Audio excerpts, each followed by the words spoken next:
The conference hall floated in space above the neutral moon of Dravis 7, and inside that massive structure, 53 different species waited with growing nervousness. Ambassador Zixthor of the Zentari Collective stood near the main entrance, his four eyes watching the sealed doors with an anxiety he couldn't quite hide.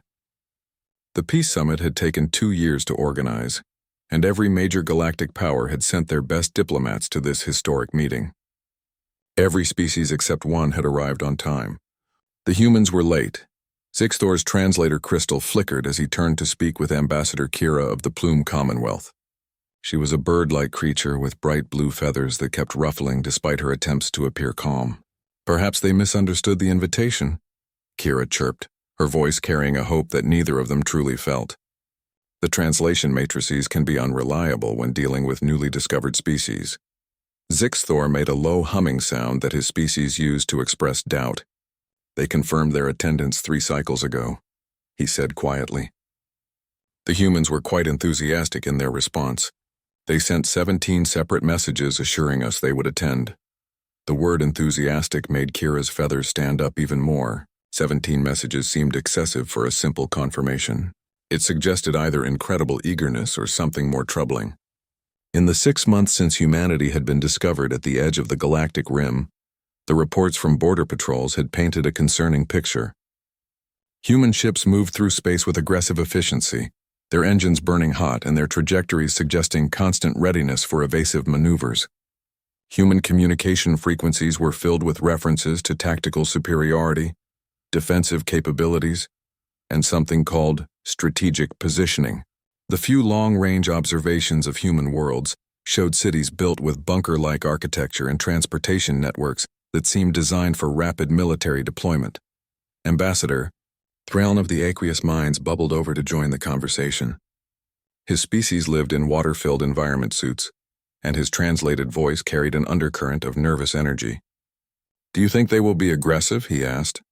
"Should we have positioned security forces closer to the main hall?" Zixthor considered the question carefully. "Security forces might be interpreted as a threat," he said slowly. "We agreed this summit would be neutral ground. No weapons, no military vessels within scanning range, no shows of force. If we break that protocol now, it could start the very conflict we're trying to prevent." Kira clicked her beak anxiously. "But if the humans arrive with hostile intentions, we'll be defenseless. Every species here has disarmed as agreed. We're completely vulnerable." That uncomfortable truth hung in the air between them. The Peace Summit had been designed to foster trust among species that had never met. Weapons were forbidden. Military escorts had been left at designated points far from the moon. Every delegate had agreed to come in good faith. But now, with the humans running late and the stories about their warrior culture spreading through the assembled delegates, that good faith felt dangerously naive. The hall's main doors suddenly hissed with the sound of pressurization.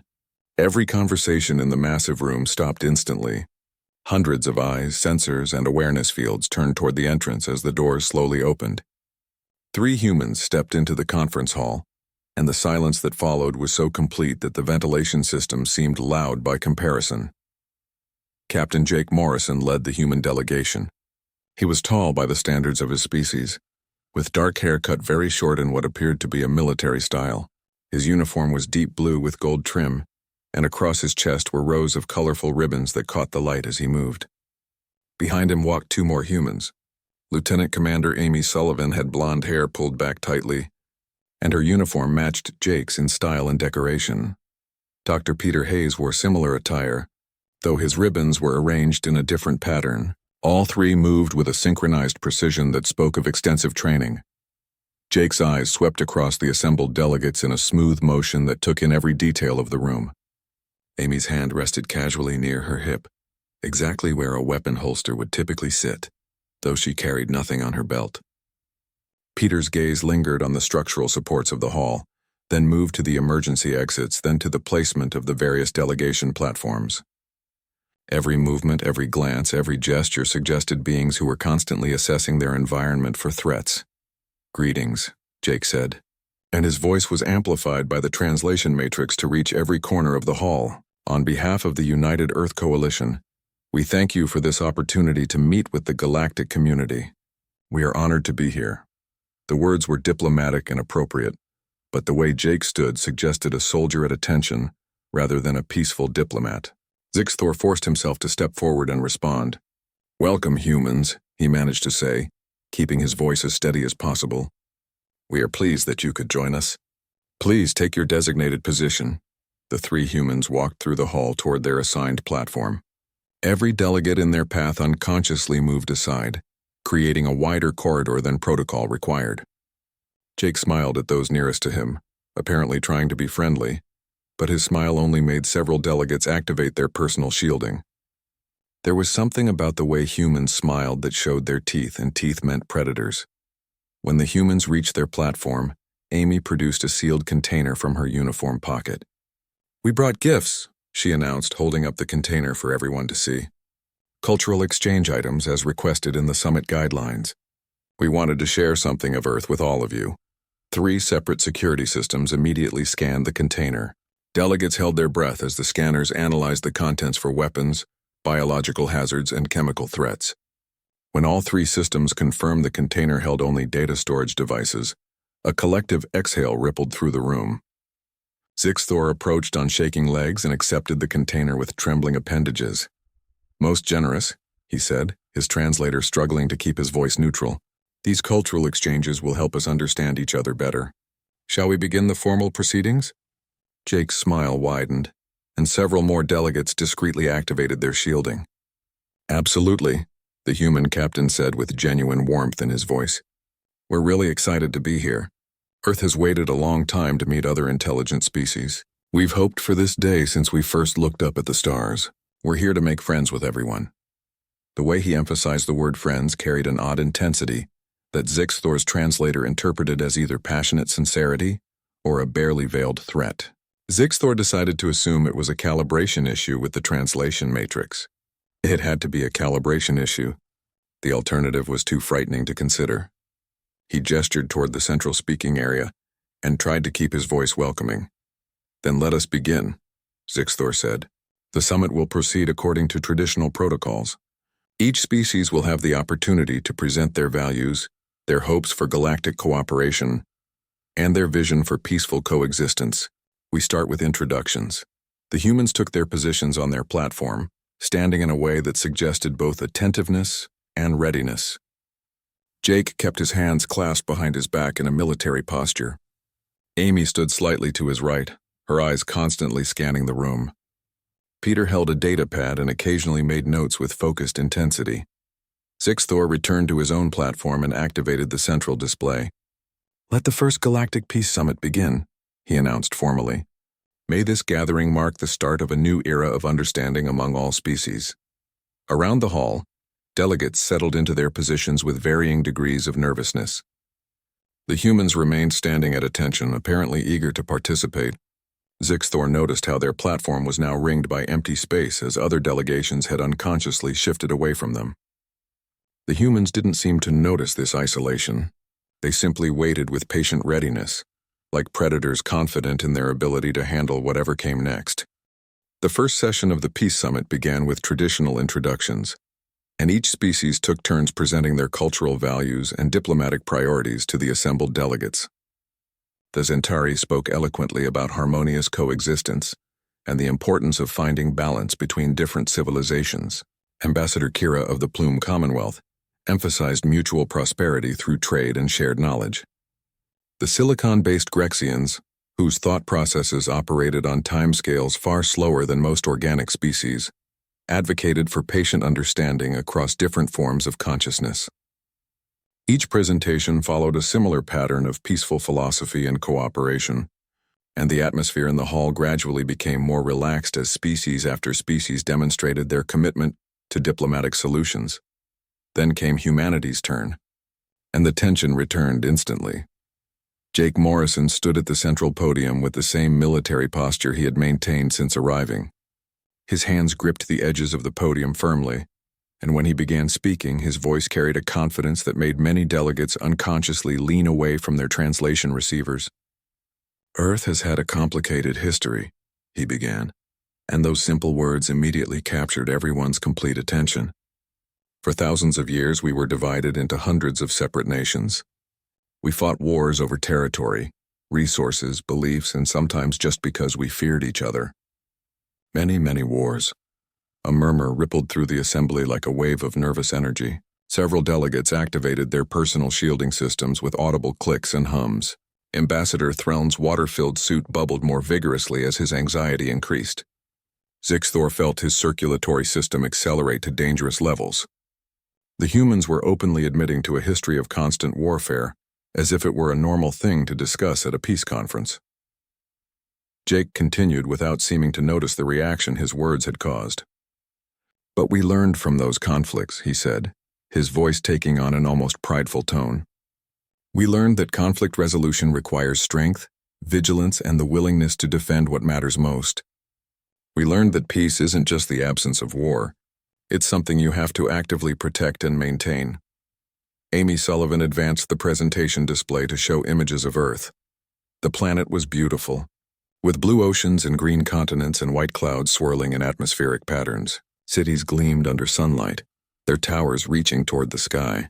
Forests stretched to distant horizons. Mountains stood magnificent against clear skies. But interspersed with these peaceful images were others that made the delegates' concern deepen into something closer to fear.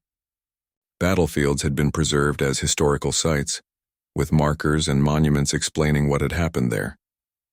Military museums displayed weapons from different eras of human history. Massive structures called war memorials listed names of those who had died in conflicts. "Our planet bears the scars of our past," Jake explained, gesturing to the images with obvious emotion. "We don't hide from our history. We preserve it. We study it. Every human child learns about the wars that nearly destroyed us. We have mandatory education about historical conflicts because we believe that forgetting the past leads to repeating it." "Excuse me," Ambassador Threln interrupted, his translated voice wavering with barely controlled alarm. "You teach your children about warfare as part of their standard education?" "Of course," Peter Hayes said, stepping forward to join Jake at the podium. "Historical education is one of the foundations of human society. We have entire academies dedicated to studying past conflicts, analyzing military strategies, understanding the psychology of aggression, and examining how wars start and end. Children begin learning this history around age 6 or 7, and the education continues throughout their development." The temperature in the conference hall seemed to drop several degrees. Zixthor made frantic notes on his datapad, trying to process what he was hearing. A species that taught their young about violence as standard curriculum was unprecedented in galactic records. Most civilized species carefully shielded their children from any exposure to aggression until they were mature enough to understand it in proper context. Amy added more information with the same helpful tone one might use to discuss pleasant weather. "We also have competitive sports," she said cheerfully. "Physical contests where individuals and teams compete against each other. Some of them directly simulate combat scenarios. They're really popular across all human cultures. Millions of humans watch these competitions, and participation is encouraged from a young age as part of physical development." Zixthor felt his vocal translator struggling to process his next question properly. "You simulate combat for entertainment purposes?" he managed to ask. "Sure," Jake said with an easy smile that showed his teeth. "It's fun. It builds team spirit and physical fitness. Plus, it keeps our reflexes sharp and our tactical thinking developed. You never know when you might need those skills in an emergency situation." Kira's feathers were now fully bristled, making her appear twice her normal size. "Need them for what specific emergencies?" she asked in a voice that was barely above a whisper. Jake paused, and for the first time since arriving, he looked genuinely confused by a question. "For protection," he said slowly as if explaining something obvious to a child. "For survival in dangerous situations? Look, we know the galaxy can be dangerous. We've scanned hundreds of systems on our way here. Space is vast and full of unknowns. Asteroid fields, radiation zones, gravitational anomalies, the possibility of hostile encounters. Being prepared for threats isn't the same as being aggressive. It's just common sense." Shardkeeper Prism, the Grexian delegate whose crystalline body pulsed with different colors to express emotion, flashed a deep infrared that his species used to indicate serious concern. "Your species maintains a constant state of readiness for potential conflict?" he asked, his translated voice taking on a slower, more deliberate quality that indicated he was giving this conversation his full processing capacity. We prefer to call it proactive defense, Peter said, pulling up new data on the display. Every human settlement has emergency protocols for various scenarios. Every ship has security systems and defensive capabilities. Every adult receives basic training in crisis response. It's just standard procedure for how we operate as a civilization. Amy brought up another series of images showing human spacecraft. The vessels were sleek and functional, with smooth lines that suggested efficient engineering. But to the assembled delegates, who had extensive experience identifying different types of ships, these human vessels were absolutely covered with what could only be weapon ports, shield generators, and armor plating. The sheer density of defensive and offensive systems on what humans called standard civilian ships was staggering. These are our basic transport vessels, Amy explained, highlighting different features on the display. Nothing fancy or military grade, just standard civilian ships with basic safety features. Shields for radiation protection, point defense systems for micrometeorite deflection, kinetic barriers for debris fields, electromagnetic countermeasures for solar interference, and redundant armor plating for hull integrity in case of system failures. That is your definition of basic safety features? Threln asked, his bubbling voice rising to a pitch that suggested his species' equivalent of shouting. Well, yeah, Amy said, looking confused by the question. You can't be too careful when you're traveling through space. Space is inherently hostile to life. Equipment fails, unexpected hazards appear, emergencies happen. Having multiple backup systems isn't paranoia, it's responsible ship design. Jake nodded in firm agreement. We come in peace, he said with absolute sincerity. But we're not naive about the risks of space travel. Hope for the best, prepare for the worst. That's been humanity's approach to exploration since we first left our home continent to explore our own planet. The phrase "come in peace" did absolutely nothing to comfort the assembled delegates, especially when it was delivered by beings who apparently considered overwhelming defensive capabilities and constant readiness for combat to be normal features of civilian life. Zixthor looked around the hall and saw his own fear reflected in every delegate's posture, coloring, or energy signature. They had invited a species of warriors to a peace conference, and those warriors were calmly explaining that their warrior culture was just standard operating procedure. Jake smiled again, still completely unaware of the panic in the room. We're really looking forward to learning from all of you, he said warmly. And we hope we can contribute something valuable to the galactic community as well. The summit broke for a scheduled rest period, and the moment the formal session ended, the delegates immediately scattered into anxious clusters throughout the conference hall. Small groups formed in corners and alcoves, speaking in urgent whispers and chirps and harmonic vibrations that their translation devices struggled to process at such rapid speeds. The air filled with the sounds of dozens of different species all discussing the same alarming topic: the humans, and what to do about them.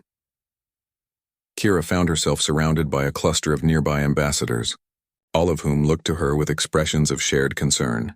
Did you see their uniforms? She said, her voice trembling slightly. Those colorful decorations across their chests aren't for diplomatic service or peaceful achievements. I reviewed the cultural database during the break. Those are military honors. Each ribbon represents participation in some kind of conflict or combat training or tactical achievement. They sent warriors to a peace conference. Zixthor joined the group, his datapad still displaying notes from the human presentation. They speak of warfare as casually as we discuss weather patterns or philosophical concept, he said grimly. They teach violence to their children. They practice combat for entertainment. They build every ship like it's going into battle. This isn't just a militaristic culture.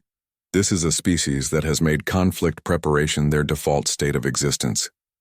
Ambassador Lin of the Whisper Streams, whose gaseous form flickered with agitated energy, added her own observations. Notice how they moved through the hall earlier. The way their eyes constantly scanned everything. The way they positioned themselves with clear sight lines to all exits. The way they stood in formation even when supposedly relaxed. These are not diplomats pretending to be soldiers. These are soldiers pretending to be diplomats. Meanwhile, completely unaware of the panic they had caused, the human delegation had retreated to their assigned quarters in a different section of the station. Jake had loosened his uniform collar and was reviewing his notes on a datapad while sitting in what humans apparently considered a comfortable position. I think that went pretty well, he said to his colleagues. Everyone seemed really interested in our presentation. Lots of engaged questions. Amy was organizing her own notes at a nearby desk. They were definitely attentive, she agreed, though some of the questions were a bit strange. Did Ambassador Throne really seem that surprised that we teach history to children? I mean, how else would young people learn about their civilization's past? Peter shrugged while examining a star chart on the wall screen. Different cultures have different educational approaches, I suppose. Maybe they have very sheltered childhoods in their society. We should probably emphasize our peaceful intentions more clearly in the next session. I think some of them might have gotten the wrong impression. Good idea, Jake said, making a note on his pad. We'll talk about Earth's unification process tomorrow. How we went from hundreds of divided nations to a single cooperative government. That should really demonstrate our commitment to peaceful cooperation and conflict resolution. Back in the main conference area, an emergency meeting had been hastily organized in one of the side chambers. Representatives from 30 different species had gathered to discuss what they were now calling the human situation. The mood in the room was tense enough that several species who normally required different atmospheric conditions had volunteered to use uncomfortable environment suits just to attend. Shardkeeper, Prism's crystalline structure pulsed with deep red frequencies as he addressed the assembled group. We must proceed with extreme caution, he said. His thought patterns translated into audible speech for the benefit of the faster-thinking species. They are clearly a warrior species operating at a level of aggression we have rarely encountered. Provoking them could be catastrophic for everyone here. But they claim to want peace, Lynn pointed out, her gaseous form swirling with uncertainty. Their words speak of cooperation and friendship and mutual understanding. Perhaps we are misinterpreting their cultural expressions? Sixthor shook his head firmly. It's standard predatory behavior in nature. Lull your prey into a false sense of security before striking. Appear friendly and harmless until you're in position to attack. Their words say peace, but everything else about them screams danger. Thrawn bubbled forward, his water-filled suit making small splashing sounds as he moved. I propose we review their cultural database more thoroughly, he suggested. They provided us with examples of their entertainment, art, and literature. Perhaps analyzing how they tell stories and what they consider beautiful will reveal their true nature and intentions. The suggestion was immediately accepted, and a team of xenoanthropologists was quickly assembled from among the various delegations. They gathered in an adjacent room filled with analysis equipment and began examining the cultural gifts humanity had provided. What they discovered only deepened their concern and fear. Human literature was dominated by stories of conflict and struggle. Their most celebrated tales featured heroes rising against impossible odds, fighting against overwhelming enemies, refusing to surrender even in the face of certain defeat. Underdog victories were a recurring theme. Last stands against superior forces were portrayed as noble and inspirational. Even their children's stories featured characters overcoming obstacles through determination, courage, and often direct confrontation with antagonists. Where other species told stories of harmony achieved through understanding, humans told stories of problems solved through perseverance and strength. Their music revealed similar patterns. The xenoanthropologists analyzed thousands of human songs across dozens of cultural traditions. Some pieces were haunting melodies about loss and sacrifice that spoke of honoring those who had died in conflicts. Other compositions featured thundering rhythms and aggressive instrumental arrangements that seemed specifically designed to inspire combat readiness and pump adrenaline. One particular genre that humans called heavy metal caused the analysis team to temporarily shut down their audio processing equipment because the sheer intensity of the sound waves was registering as a potential weapon. Human visual art covered an enormous range of subjects and styles, from serene landscapes to abstract expressions of emotion, but mixed throughout their artistic heritage were dramatic depictions of warfare. Historical paintings showed armies clashing on battlefields, military leaders rallying their troops, and moments of desperate courage in the face of overwhelming odds. Sculptures commemorated warriors and soldiers. Architecture included fortifications and defensive structures that humans apparently considered beautiful enough to preserve as cultural landmarks. This is a species that doesn't just accept conflict as an occasional necessity, the head xenoanthropologist reported to the emergency meeting after several hours of analysis. They glorify it.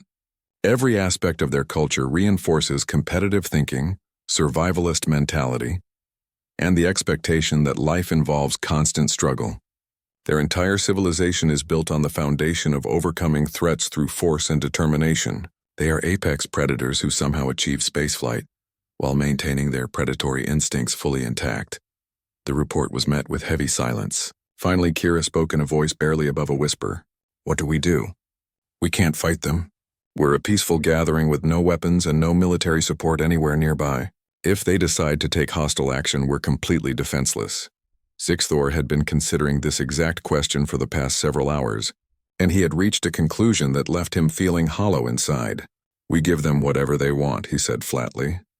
"We smile, we agree to their proposals, we sign whatever treaties they present, and we pray to whatever cosmic forces exist that they remain satisfied with peaceful coexistence. We make them happy, we make them feel welcomed and respected, and we absolutely do not give them any reason to view us as threats or obstacles." "We're going to surrender without them even making demands?" Lynn asked, her gaseous form turning a sickly yellow color. "We're going to be diplomatic," Sixthor corrected, though everyone in the room understood exactly what he meant. "We're going to recognize them as a galactic species with full rights and privileges. We're going to offer them trade agreements and cultural exchange programs and seats on various councils. We're going to make them part of the galactic community so thoroughly that attacking us would be attacking their own interests."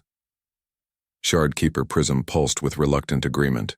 "A wise strategy for dealing with a superior predator. Make yourself valuable to them rather than positioning yourself as prey or competition." The meeting continued late into the station's night cycle as delegates planned their approach for the remaining summit sessions. Every species present understood the new reality. The galaxy had just encountered a warrior civilization, and their only hope for survival was to make sure those warriors felt like they had more to gain from friendship than from conquest. The summit organizers had planned a formal dinner for the evening, designed to encourage informal interaction between species in a relaxed setting. The event was meant to be casual and friendly, an opportunity for delegates to get to know each other outside the formal conference environment. It was supposed to help build trust and personal connections. Instead, it became another source of alarm for everyone except the humans. The humans arrived at the dining hall at exactly the designated time, which several delegates interpreted as another calculated display of precision and control. Jake had changed from his formal uniform into what he described as business casual attire, though it still somehow maintained a vaguely military appearance with its clean lines and structured fit. Amy and Peter flanked him as they entered, maintaining the same formation pattern they had used throughout the day. Their positioning was probably unconscious habit, but to the watching delegates it looked like a protective formation designed to respond to threats from any direction. "Good evening, everyone," Jake called out cheerfully as they entered the hall. His voice carried genuine warmth and friendliness. "Something smells absolutely amazing in here. Thank you all for inviting us to share a meal with you." The dining area had been carefully prepared to accommodate the wildly different dietary needs of 53 species. Long tables held dishes from dozens of worlds, each labeled with its species of origin and basic nutritional information. Some foods were crystalline structures that absorbed specific wavelengths of light. Others were liquid suspensions of nutrients that bubbled gently in their containers. Still others were recognizable as organic plant or animal matter, though from life forms that had evolved on distant worlds under alien suns.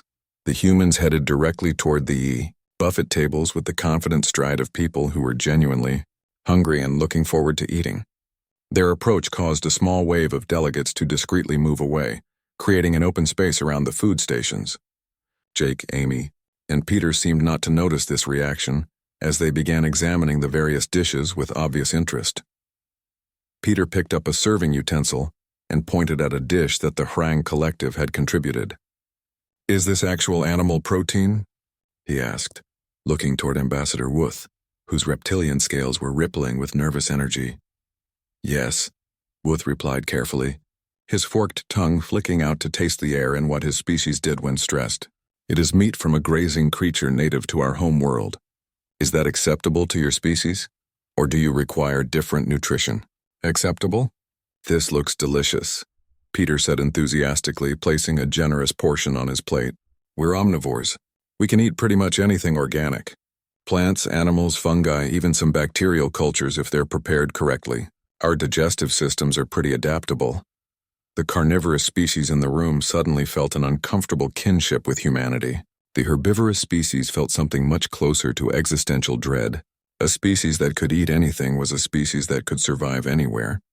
And survival capability often translated to expansion capability. Amy had moved further down the buffet line and picked up a piece of fruit from the Zentarii contribution.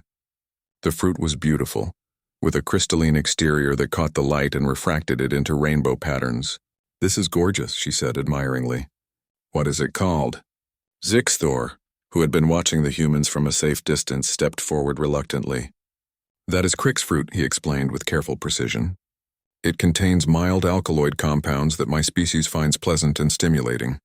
For most carbon-based life forms, however, these compounds would require significant processing to be safely consumed. The raw fruit is considered toxic to the majority of species. Amy bit directly into the fruit without hesitation. Her teeth crunched through the crystalline exterior and into the soft flesh inside. She chewed thoughtfully for a moment. Tastes great, she said after swallowing. Kind of tangy with a slight bitter aftertaste. Really refreshing. Zixthor felt his circulatory system freeze in shock.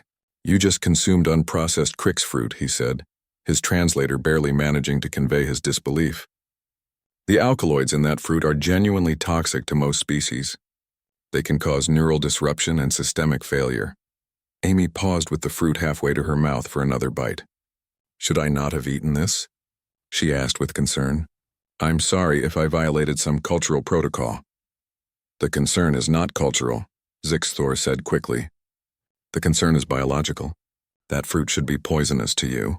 You should be experiencing symptoms of toxicity. Amy considered this information while taking another bite of the fruit. I mean, there's a little tingle on my tongue, but it's pleasant. Like how mint feels, you know? Kind of cooling and sharp. Is that the toxicity you're talking about? That tingling is likely your nervous system being affected by the alkaloids, Zixthor said weakly. Jake had been listening to this exchange while loading his own plate with various dishes. Want to try one, Amy? He asked, reaching for the fruit bowl. They're really good, Amy confirmed, though maybe go easy if the alkaloid thing is a concern.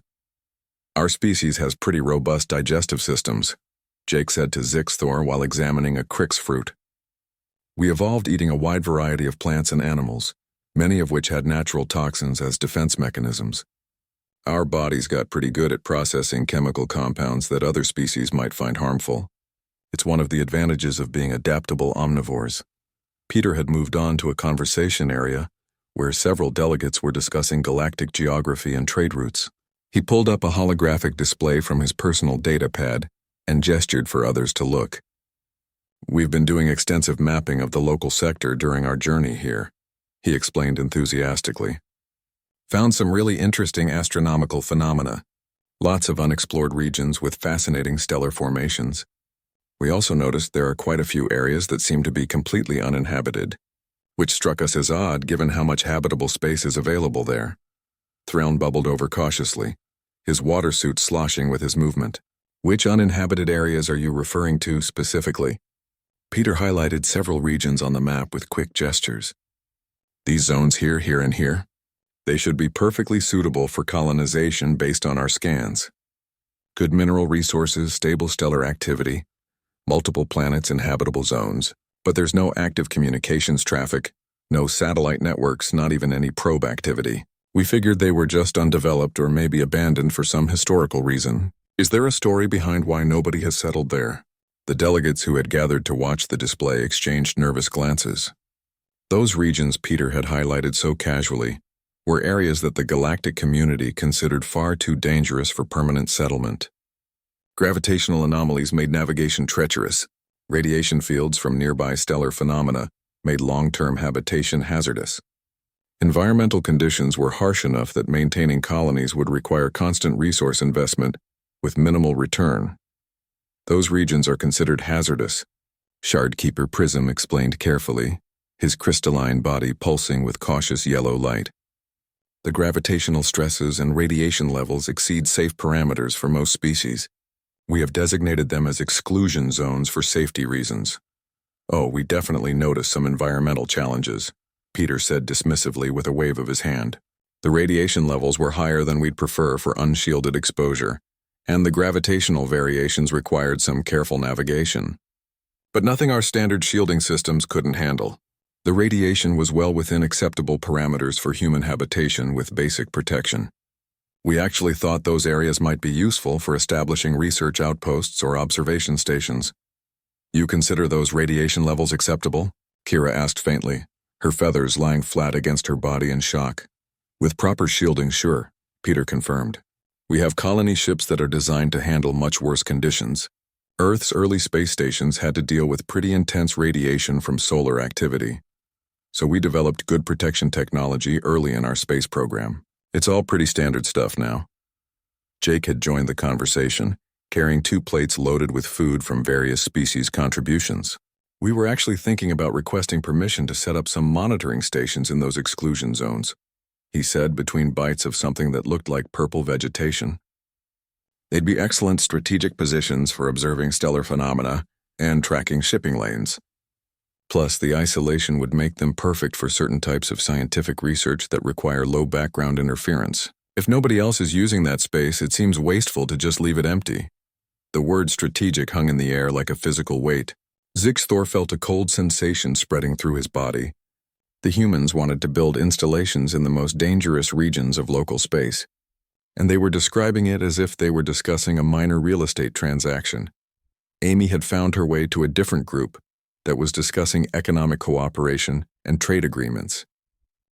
The summit's final day began with tension that felt thick enough to touch, and every delegate in the conference hall carried an awareness that this gathering had not gone according to anyone's expectations. The human delegation remained completely unaware that they had spent the previous 3 days accidentally terrifying every other species present. Jake Morrison had prepared a final presentation about Earth's vision for galactic cooperation, and he approached the podium with genuine excitement about sharing humanity's hopes for the future. "We know we're the newcomers here," Jake began, his voice carrying across the hall through the translation matrix. "We have so much to learn from all of you. Your civilizations have been traveling the stars for thousands of years while we're just taking our first steps into the larger galaxy. But we also believe we have something valuable to contribute to this community, and we're eager to be part of building a peaceful and prosperous future together." The presentation began with images of human achievements that Jake had carefully selected to showcase humanity's best qualities. Cities that had been destroyed by natural disasters and then rebuilt stronger than before. Ecosystems that had collapsed from pollution and been painstakingly restored over generations. Technologies that had been developed to solve problems that seemed impossible at the time. Medical advances that had extended human lifespans and eliminated diseases. Educational systems that had brought knowledge to every corner of the planet.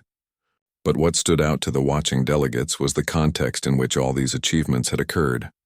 Every triumph shown in the presentation had emerged from crisis. Every innovation had been born from desperate necessity. Every solution had been developed in response to a problem that threatened human survival. Humanity's greatest accomplishments all seemed to follow the same pattern. Face a catastrophe, refuse to surrender, adapt and overcome through sheer determination and creative problem-solving. We've faced extinction-level events several times in our history, Jake explained matter-of-factly, as if discussing something as ordinary as weather patterns. Climate collapse that nearly made our planet uninhabitable. Resource depletion that brought our civilization to the edge of total failure. Diseases that killed millions before we developed treatments. We even came close to nuclear war that would have destroyed most life on our planet. Each time we adapted, we learned. We survived. We came back stronger and more unified than before. Threln found the courage to speak up, his water-filled suit bubbling with nervous energy. "Your species has survived multiple extinction-level events?" he asked, his translated voice carrying disbelief mixed with something that might have been awe. "Events that threatened to destroy your entire civilization?" "Sure," Peter replied as if confirming something mundane. "That's just part of our historical record. The climate crisis in our 21st century was particularly close. We lost entire coastal cities to rising oceans, had massive crop failures, saw huge population displacements, It was terrifying for the people living through it, no question. But it forced us to develop new technologies, rethink our relationship with our planet, and ultimately unite as a species because we realized we either worked together or died separately. And this history doesn't cause you concern or shame? Kira asked carefully, her feathers rustling with confusion rather than fear for the first time since the humans had arrived. You don't see these near-extinction events as failures of your civilization? The three humans looked genuinely puzzled by the question. They exchanged glances with each other as if trying to understand why anyone would think that way. Shame? Amy repeated slowly, considering the word. No, not shame. Regret for the suffering, absolutely. Sorrow for the lives lost, definitely. But shame? Our ancestors survived impossible odds. They made terrible mistakes along the way, that's true. But they learned from those mistakes. They built something better from the ruins of what had been destroyed. That's not shameful, that's inspiring. Shardkeeper Prism's crystalline body suddenly pulsed with a bright blue light that his species used to indicate sudden understanding. Your warrior culture isn't about conquest or domination, he said slowly, his thought processes accelerating as the pieces fell into place. It's about survival. Everything you've described, all the military preparation and defensive systems and constant readiness, it all comes from a species that has faced death repeatedly and developed extreme vigilance as a survival mechanism. Jake blinked in surprise. Warrior culture? He repeated, his confusion evident. We're not warriors. We're diplomats, scientists, explorers. We're here to make friends and share knowledge, not to fight anyone. But your ships, Kira said, her voice much softer now. The weapons and shields and armor. Your training and constant readiness. The way you teach your children about conflict and maintain what you called proactive defense. We interpreted all of that as aggression. Amy's eyes widened as understanding finally dawned. You thought we were dangerous, she said quietly. All those nervous looks and the extra space everyone gave us. The way conversations would stop when we approached. You've been frightened of us this entire time. Your species presents characteristics that we associated with predatory civilizations, Zixthor admitted carefully, choosing his words with great precision. Species that expand through conquest rather than cooperation. We misunderstood your intentions because we didn't understand your context.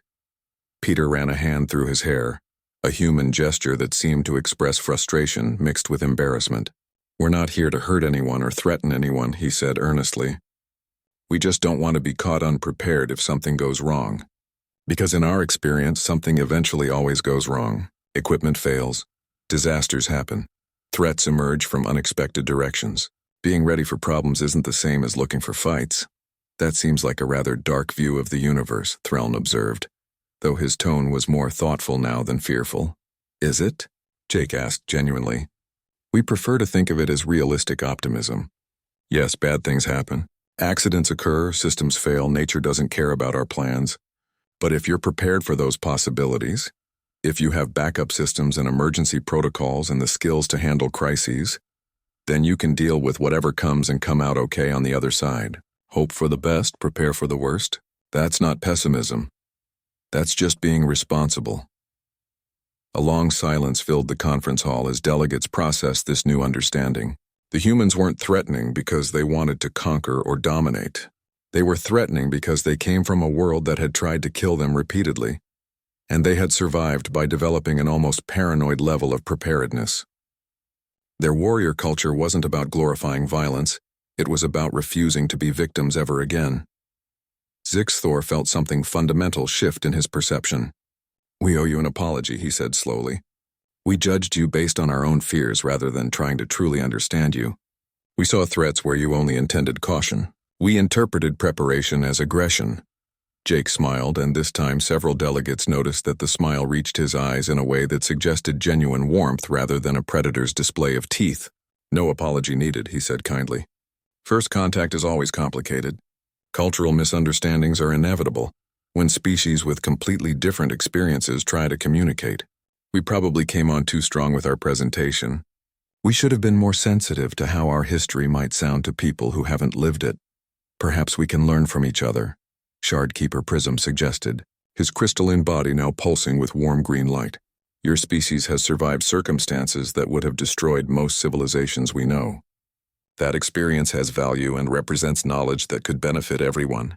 "And you've built something we never managed on our own," Jake replied, gesturing to encompass the entire conference hall and all the species it represented. "Lasting peace between dozens of different civilizations. Cooperation across wildly different forms of life. A galactic community that works together instead of fighting over resources and territory. That's the dream Earth struggled toward for thousands of years. You've actually achieved it. That's what we want to learn from you and be part of." The final voting session of the summit took place that afternoon, and the resolution on the table was straightforward. Formal recognition of humanity as a galactic species with full diplomatic standing and all associated rights and privileges. Each delegate activated their voting mechanism in turn, and as the results appeared on the central display, a pattern became clear. The vote was unanimous in favor of accepting humanity into the galactic community. As delegates prepared to depart Dravis 7 and return to their home worlds, many approached the human delegation with different attitudes than they had shown 3 days earlier. They still found humans somewhat alarming, but now they understood the context behind that alarm. Humanity wasn't a species of warriors looking for conquest. They were survivors who had learned hard lessons about the importance of being prepared.